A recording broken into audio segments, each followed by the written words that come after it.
This video is about composite functions 2.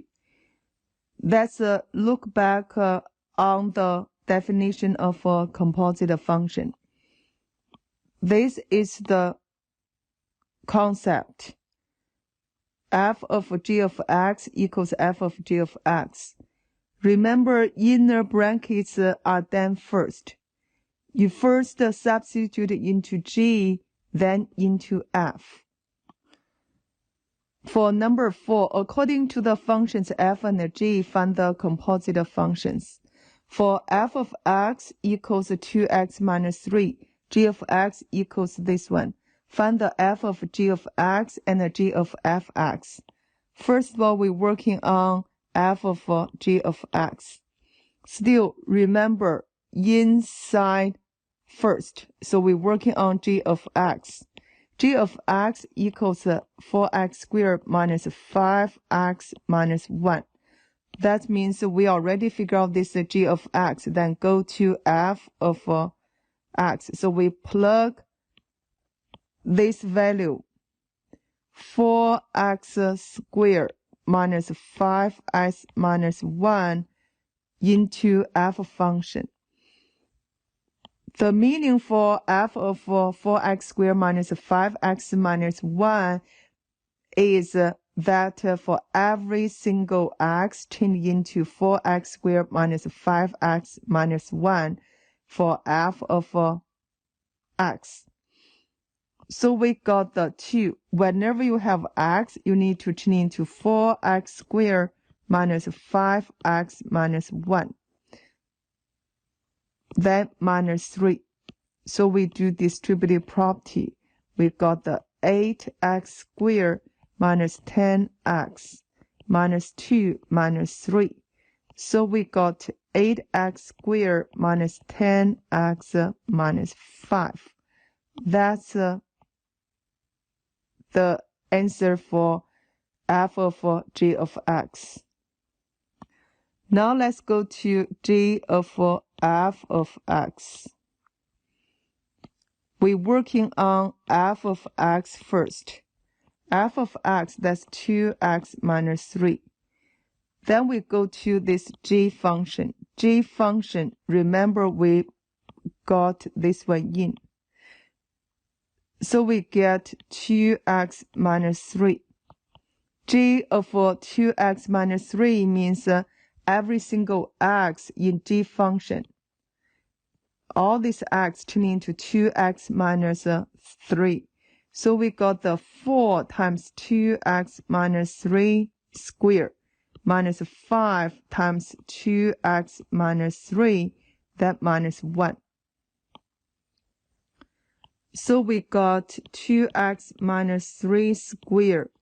Remember that a plus b squared means a squared plus 2ab plus b squared.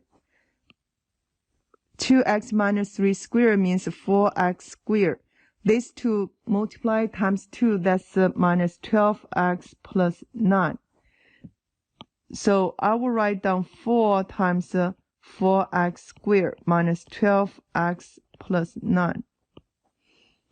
Then this we do distributive property minus 10x plus 15 minus 1. Then we do distributive property now. We got 16x squared minus 48x plus 36 minus 10x. These two we do combine like terms plus 14. Then we combine like term again. We got these two. So we got minus 58x. Then plus 50 because of these two. This will be the answer for g of f of x. Now we go to b. F of x equals x plus 3 over 2x minus 1. And g of x equals 3x minus 4. Find the f of g of x and g of fx. So we're working on f of g of x first. Remember, inside first. So we're working on g of x. That is a 3x minus 4. Second step, we go to f of this value. Because after this g, we go to this f, 3x minus 4. For every single x in f function, turn into 3x minus 4. So we got 3x minus 4, then plus 3. Then we have 2 times 3x minus 4 minus 1. So every single x in f function turn into 3x minus 4. Then we do distributive property. You will get 3x minus 4 plus 3. Nothing before parentheses, just break down the parentheses. We got 6x minus 8 minus 1. So we got 3x minus 1 and a 6x minus 9. That's the solution to f of g of x. Now we do g of f of x. Inside first means f of x first.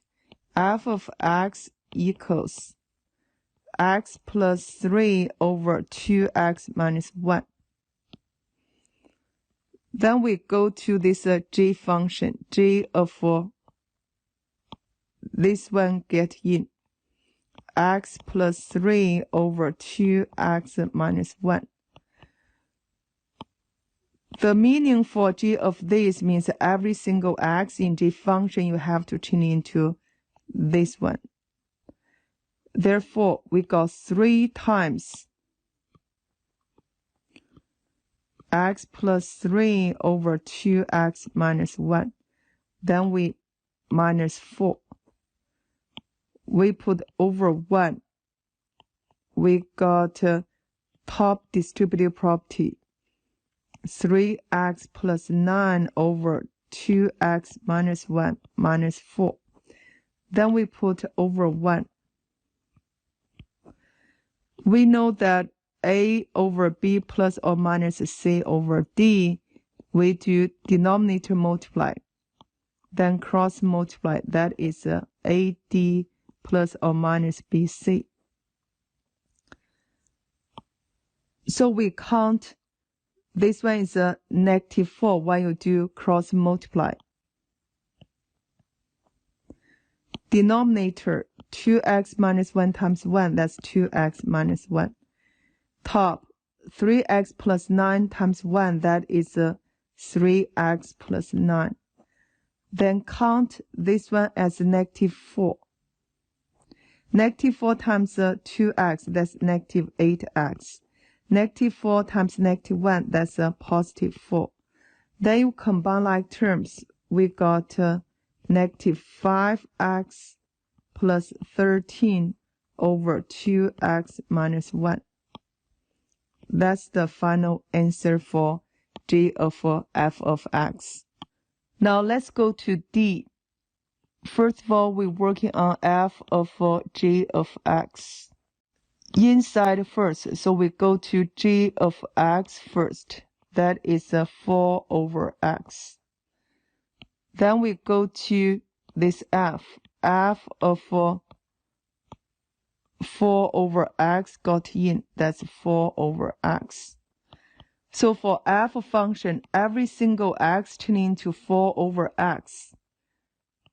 You will get 3 times 4 over x minus 1. Then we put over 1. We got 12 over x minus 1. Still, do the operation of a fraction. Denominator multiply, then cross multiply.